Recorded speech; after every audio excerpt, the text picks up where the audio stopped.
Weekend is all about socializing, meeting up with friends, meeting up with family. It's also about easy cooking where everyone sits on a dinner table and talks about the week gone by.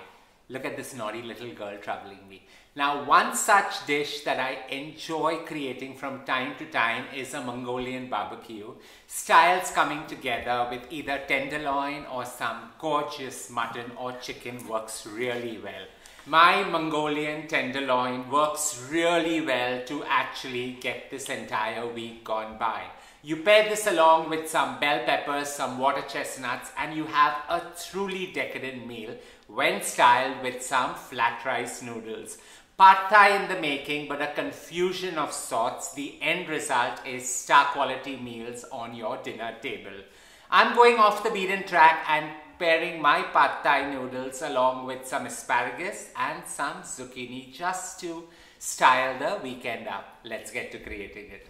While most often people are very wary of creating a Mongolian style prep because they feel it's too much of hard work, but it's actually not. It's just about throwing in an eclectic blend of ingredients and merging everything well together. The trick out here is to cut the meat super thin so that you get the slices and you get the juiciness that comes out with it. So out here I've got the largest possible cast iron pan which has been heating for the last 15 minutes till it's fiery searing hot.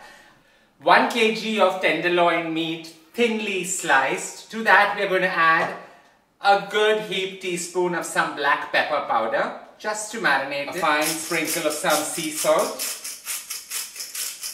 And we are going to coat this entire thing along with about half a cup of some cornstarch or corn flour so that it gets that little coating all around and at the same time gives you that perfect crust. Just toss everything up so that it's well coated.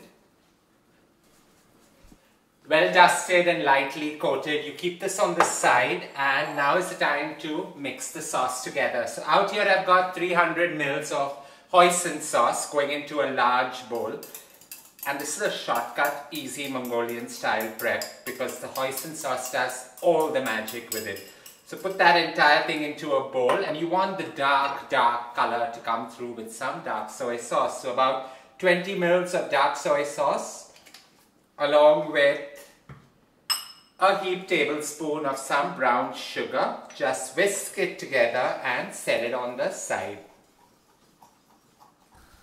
With my cast iron nice and hot, into that goes about 4 to 5 tablespoons of some cold pressed sunflower oil. I'm using sunflower oil. You can use avocado oil. You can use anything to flavor this. As this gets nice and hot, we're just going to put the tenderloin in and allow it to get a good sear. Quite a tedious process, lengthy actually, not tedious, but the end result is a super tasty, crunchy Mongolian feast.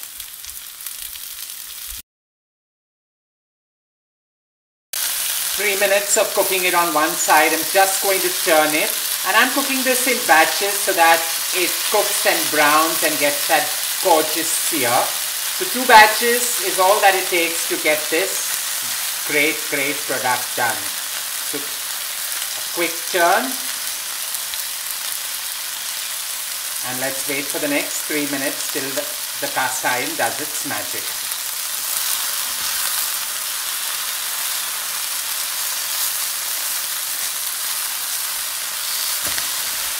With this well seared, I'm just going to lift it up into a bowl and set it on the side and get to working batch number 2.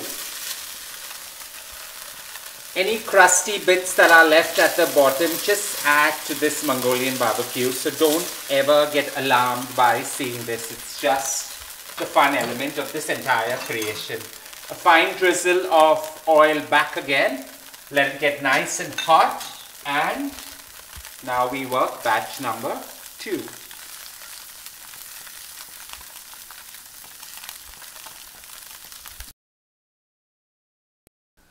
Now while the seasoned flour has created quite a mosaic on my cast iron pan and and batch 2 nearly done. I'm going to add another 20 mils of cold press oil into the pan. Let it get nice and hot, and I'm going to infuse this with about 4 fresh red chilies, sliced roughly, along with an inch of ginger and about 10 cloves of garlic, finely minced.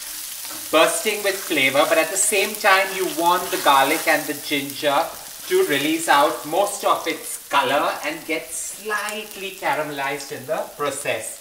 Into this, 5 spring onions, roughly cut, just going in, and saute the entire thing well. In goes 1 green bell pepper, just cut into slices, along with a yellow, and not forgetting the red for the color. Saute all this together, along with about 200 grams of canned water chestnuts, just to give it that colory goodness.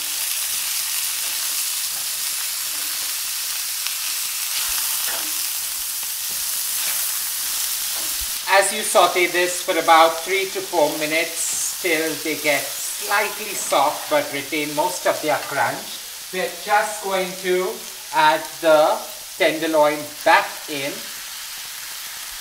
and allow all the flavors to infuse with each other. So quick stir fry for another 3 to 4 minutes till the flavors just marry into one another, but at the same time absorb all the goodness that it brings.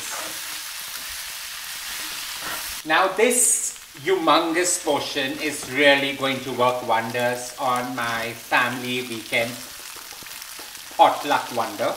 But at the same time, any leftover of this forms a perfect midweek working lunch sandwich.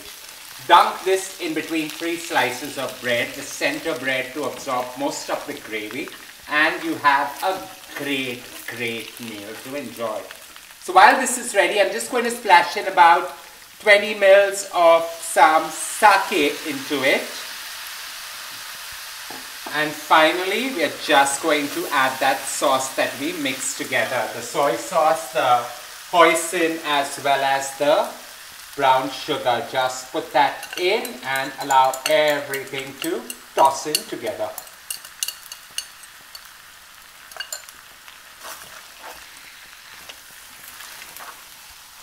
While I wanted this to have a little bit of sauciness, I added about half a cup of water. You can go right ahead and keep it as dry as possible. Just garnish this with the greens of the spring onion and switch off the flame.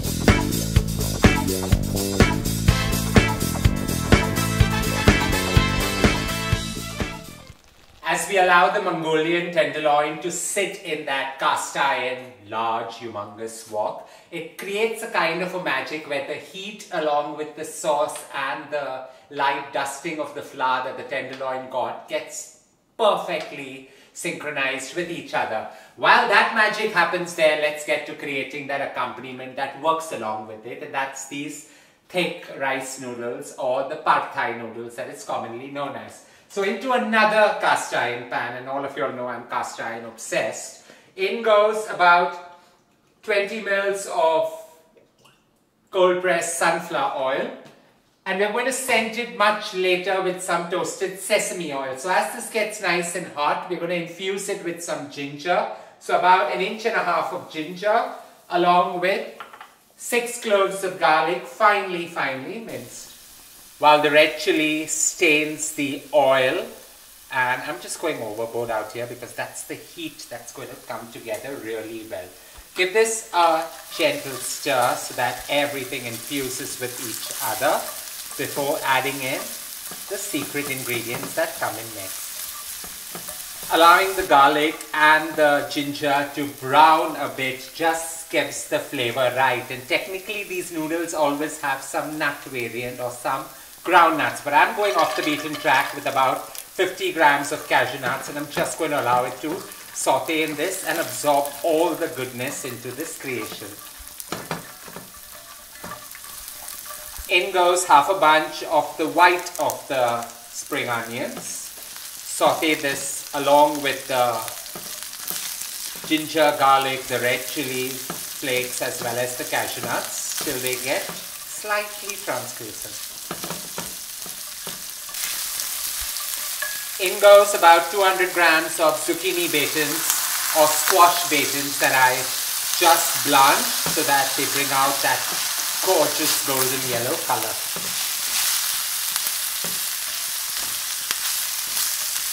And in goes 300 grams of asparagus spears, baby asparagus spears that have been blanched, and I've kept them all to the same size and thickness of the noodles, so they just add to that crunch appeal, and the color is by far beautiful to look at.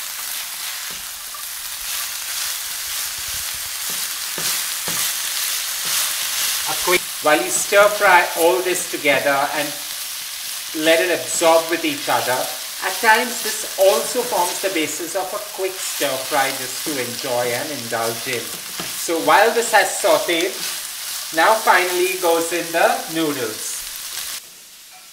These rice stick noodles are best if you follow the instruction on the packaging. So you just bring some salted water to a boil, switch off the flame, put about 250 grams of that in it, soak it in for 8 minutes, refresh it once or twice, and dunk it into your pot of goodness. But if you want to store it and do it later, just refresh it and keep it in cold water, strain it, and get to adding it right in. So these go in, and we are ready to the Herculean task of tossing them. Quite a messy affair, I tell you.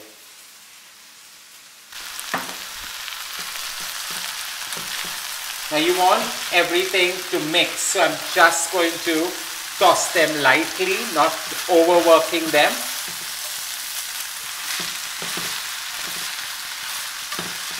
And then we're going to put the sauce that gives it that gorgeous color.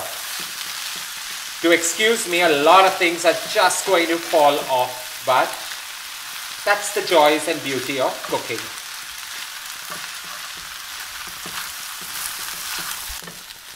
While all this gets that perfect tossing, finally in goes about 50 ml of tomato ketchup just to give it a perfect balance of flavor along with the Mongolian tenderloin. Just stir this together and allow it to get that pinkish green hue coming together. The last of the magic, in goes 10 ml of dark soy sauce.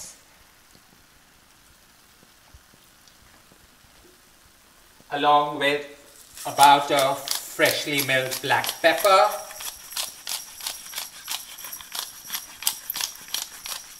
and as usual, going off the beaten track, I'm adding a rosemary lavender sea salt infusion out here.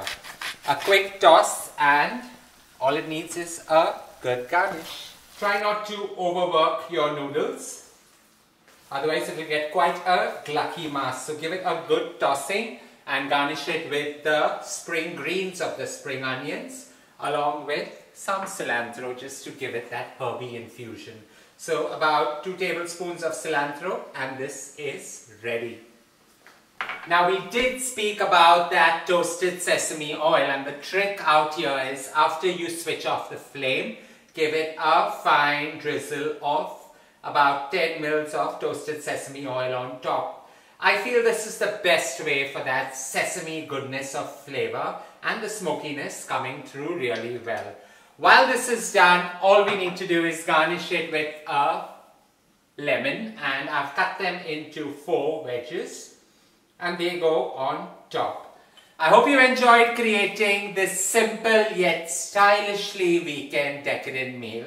The tenderloin with the flavors of Mongolia coming in really well, and more importantly, extremely easy to cook. Pair this along with noodles and you have a decadent spread that you can carry for a potluck or just a simple meal at home.